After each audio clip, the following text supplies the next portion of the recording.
Bonjour mon ami, je suis Madhog, les monseigneurs. Avec moi, je suis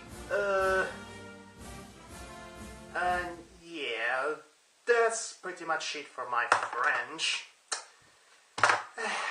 Not particularly well versed. As you can imagine, this preposterous linguistic barrier of mine can become a problem when I'm subjected to the vision of a French film without subtitles. Speaking of which, this is ooh. This is ooh. This is ooh. This is ooh. You know what? I'm just going to go with the English title. You.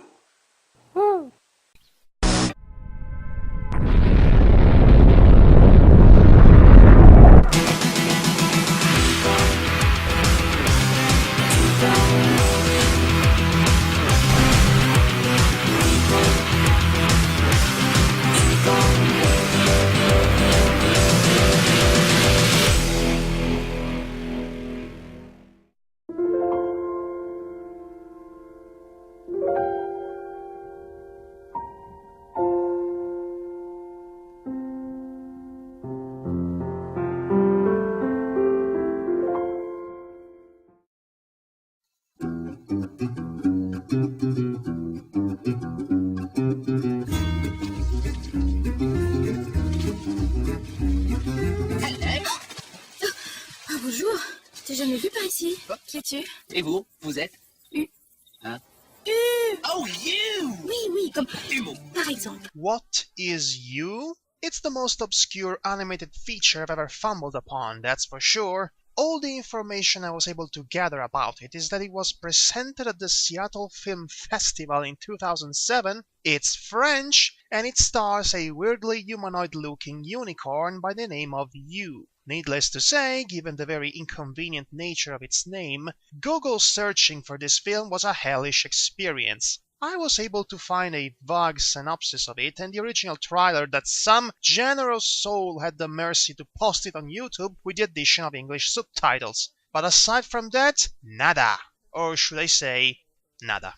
I ended up purchasing this DVD on Amazon.France, the only place on the internet I could find it.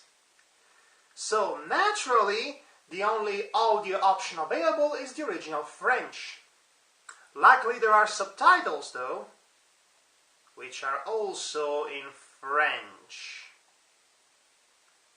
And if you thought the linguistic barrier wasn't enough, when I tried to gather footage from this DVD for this video, my PC, my old sloppy PC, refused to read it.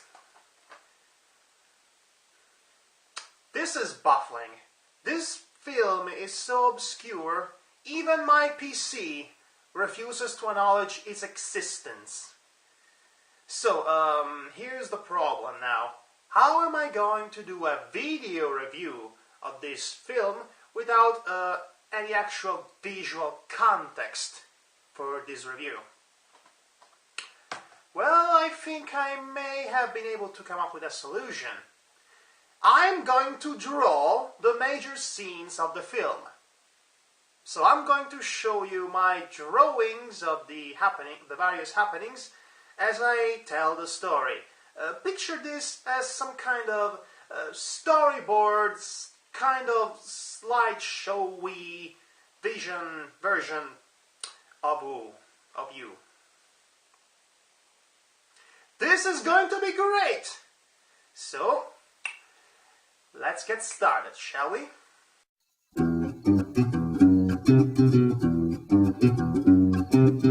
Our story begins with Mona, a dog puppy princess living in her prison-like castle with her horrible ratty step-parents, which are rats by the way.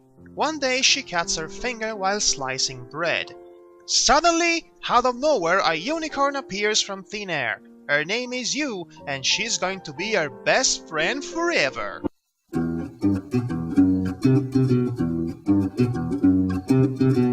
Years pass by.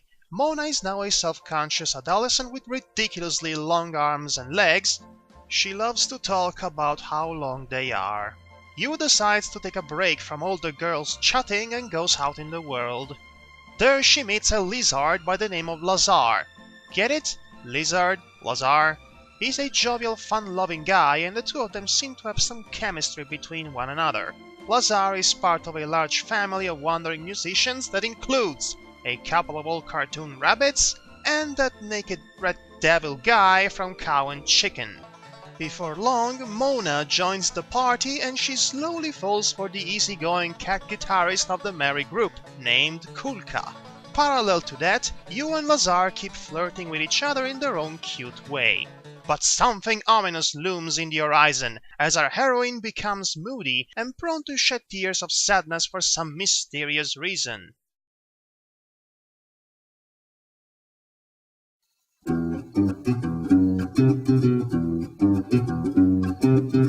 Meanwhile, at the Castle of Doom, the Rat Mother is planning to poison the wandering musicians purely out of spite. But she's stopped by her husband, so this subplot doesn't really go anywhere. At all. Enters symbolically relevant nightmare scene. Yu has a horrible dream in which she's tied up to Mona's ridiculously tall legs.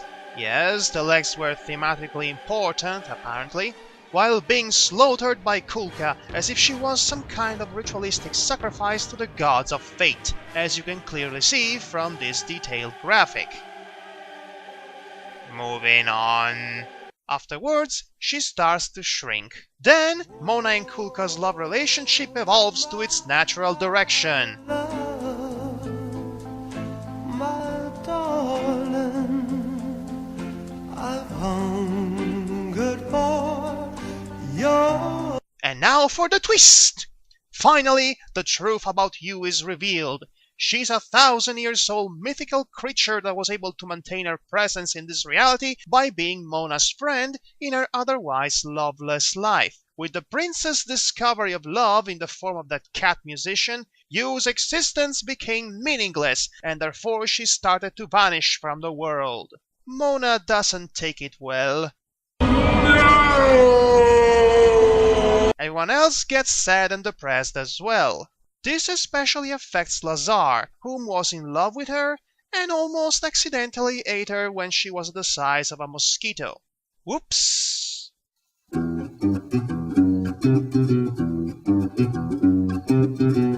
The film ends with Lazar vowing to look for Yu, and the fresh new couple of lovebirds getting together because unable to fight their feelings for one another.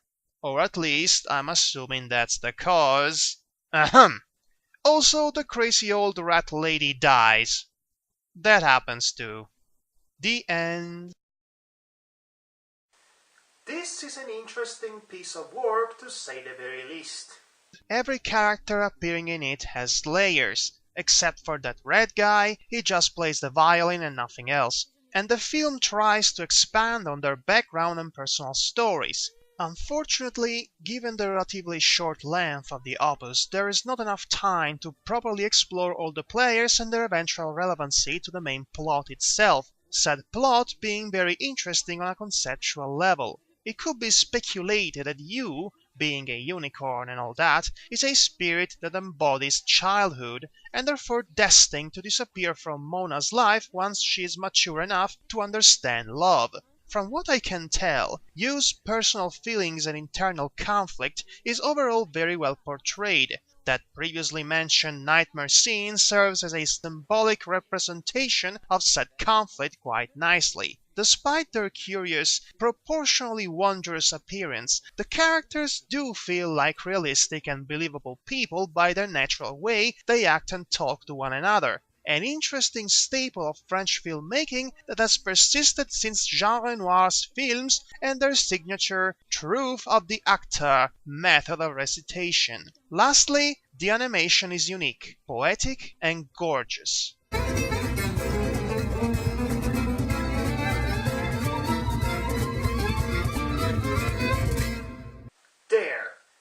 is all I could possibly surmise from this diegesis without being able to fully understand it.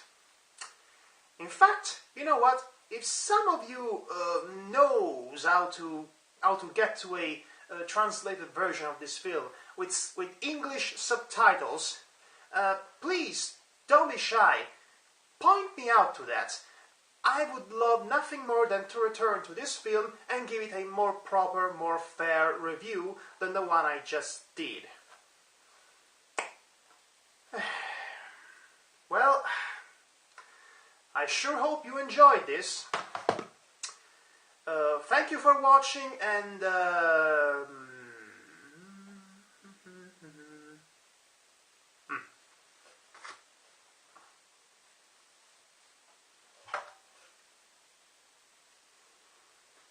ah, les animations de France, mouah, c'est magnifique.